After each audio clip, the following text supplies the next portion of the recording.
বাংলা সিনেমার একটা ট্রেলারে 2 ঘন্টায় মাত্র 1200 ভিউজ। এরপরেও লোকজন গলা বাড়িয়ে বলতে চলে আসবে তারা নাকি বাংলা সিনেমার পাশে আছে। গুড। চল ঝুটা। হ্যালো ফ্রেন্ডস, আমি শুভম। এখন রিভিউ করব আয়ুরেখার ট্রেলার, যেটা ডাইরেক্ট করছে রাজদীপ ঘোষ, যেটার কাস্টে আছে ঋত্বিক চক্রবর্তী, উষসী রয়, বনি সেনগুপ্ত এবং আরো অনেকে। এবার এই ট্রেলারটা নিয়ে কথা বলবো, পজিটিভ দিক নেগেটিভ দিক সবকিছু নিয়ে আলোচনা করব। বাট তার আগে আপনি জানেন এই ট্রেলারটার ইউএসবি কি? এই ট্রেলারটার ইউএসবি হচ্ছে এই ট্রেলারটা 2 ঘন্টায় 1200 ভিউজ জেনারেট করেছে। যখন আমি ভিডিওটা বানাচ্ছি তখন 1200 ভিউজই দেখে বানাচ্ছি, পোস্ট যখন করবো তখন হয়তো আরেকটু বাড়তে পারে। এই ট্রেলারটা না, যেই যে লোকগুলো বলে যে তারা বাংলা সিনেমার পাশে আছে, বাংলা সিনেমা দেখতে চায়, ভালো সিনেমা দেখতে চায়, তাদের মুখোশটা খুলে দিয়েছে। নাহলে এরকম একটা ট্রেলার এত কম ভিউজ পেতে পারে না। যাই হোক, ভালো কথা, লোক বাংলা সিনেমার পাশে আছে, তবুও বাংলা সিনেমা চলছে না। পাশে থাকাটা ইম্পর্টেন্ট, চলা না চলা তো পরের কথা। তো চলুন আর কথায় কথা না বাড়িয়ে রিভিউতে চলে আসি। ট্রেলারটা কেমন লাগলো? ট্রেলারটা ওভারঅল যদি আমি বলি, ট্রেলারটা কিন্তু আমার বেশ ভালো লেগেছে। বেশ কিছু পজিটিভ দিক আছে, নেগেটিভ দিক আছে কিছু, সবকিছু নিয়ে আলোচনা করব। তার আগে গল্পটা যদি বলে নিই, ট্রেলারটার মধ্যে যে গল্পটা বলা হচ্ছে, একজন সিরিয়াল কিলার এবার টার্গেট করেছে জ্যোতিষীদের।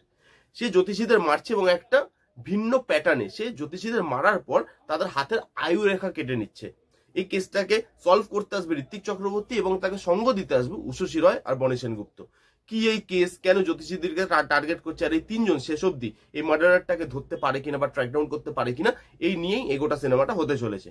এবার যদি এর পজিটিভ দিক নিয়ে কথা বলি, ট্রেলারটার মধ্যে বেশ কিছু জিনিস কিন্তু আমার পজিটিভ লেগেছে। ফার্স্ট হচ্ছে এর প্লটটা।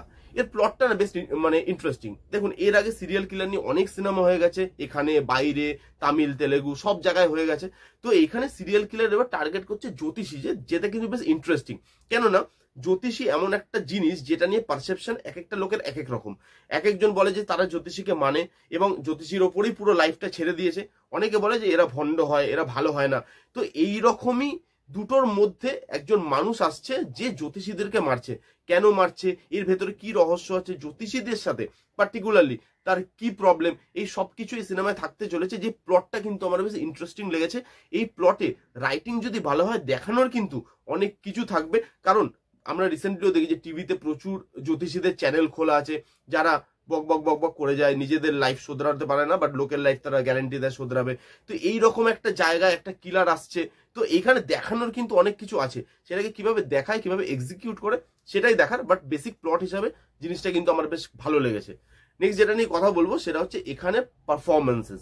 এখানে কাস্টিং কিন্তু বেশ ভালো ভালো আছে এবং পারফরমেন্সেসও আশা করবো বেশ ভালো হবে। এখানে কিন্তু বনিকে ভালো লাগছে। বনির নামটা আগে কেন নিলাম, কারণ বনি মানে খারাপ অভিনয়, খারাপ মানে সে একটা খারাপ অ্যাক্টর, সেটাই আমরা ধরে নিই এবং সে সেরকমই দেখিয়ে এসছে, তাই জন্যই আমরা ধরি, এতে আমাদের কোনো ভুল নেই। বাট এখানে বনিকে কিন্তু ভালো লাগছে, খারাপ লাগছে না। ওভারটাও অভিনয় করেনি, সাটেল অভিনয় করেছে, যেটুকু ট্রেলার দেখে বোঝা যাচ্ছে। তার সাথে উষসী রয়ও বেশ ভালো। ঋত্বিক চক্রবর্তীকে নিয়ে আলাদা করে কিছু বলার নেই, সে ভালো অ্যাক্টর, ভালো পারফর্মার, সে ভালো পারফর্ম করবে এবং এখানে ঋত্বিক চক্রবর্তীকে একটা আলাদা রোলে দেখে কিন্তু বেশ ভালো লাগছে। তো এখানে কাস্টিং ভালো ভালো আছে, পারফরমেন্সেসও আশা করব ভালো একটা হবে। লুক অ্যান্ড ফিলটা ভালো, খুব যে পাতি লাগছে তা নয়। বাজেটের রেস্ট্রিকশনে যে ট্রেলার মানে জিনিসটা যে খুব একটা প্রিমিয়াম বেরোয়নি, সেটা ট্রেলার দেখে আপনি বুঝতে পারবেন যে একটা বাজেটের রেস্ট্রিকশন মুভি মেকিং এর সময় ছিল।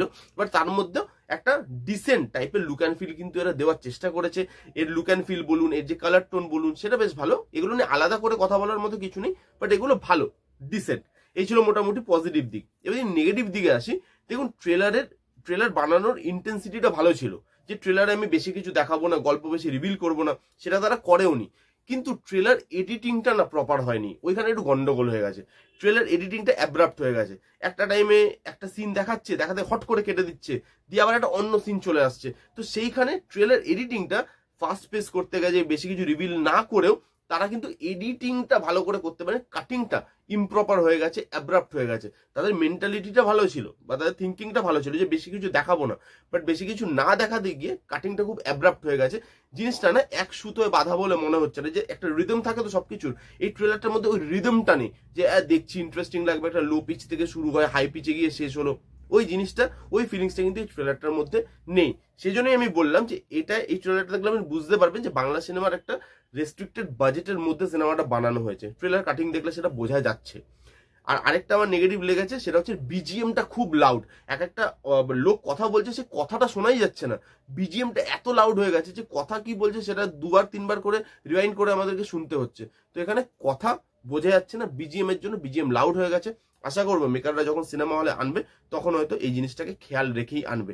বাট বাদ বাকি আমি যদি বলি, আমার কিন্তু ট্রেলারটা খুব খারাপ লাগেনি, ইন্টারেস্টিং লাগছে, প্লট ভালো ভালো কাস্টিং আছে, দেখতে কিন্তু আমার যাওয়ার ইচ্ছা আছে এই সিনেমাটা। কারা কারা দেখেছেন কমেন্ট করে জানান, আর যারা যারা দেখেননি তারা গিয়ে দেখে ফেলুন। আর নাহলে বাংলা সিনেমার পাশে দাঁড়ানোর লোক তো আছেই। আর এই রিভিউটা কেমন লাগলো জানাতে ভুলবেন না। রিভিউটা ভালো লাগলে please give Thums up, like করবেন, কমেন্ট করবেন, শেয়ার করবেন, চ্যানেলটাকে আমার সাবস্ক্রাইব করবেন। দেখা হচ্ছে নেক্সট কোনো ভিডিওতে, ততক্ষণ bye bye, take care and be safe.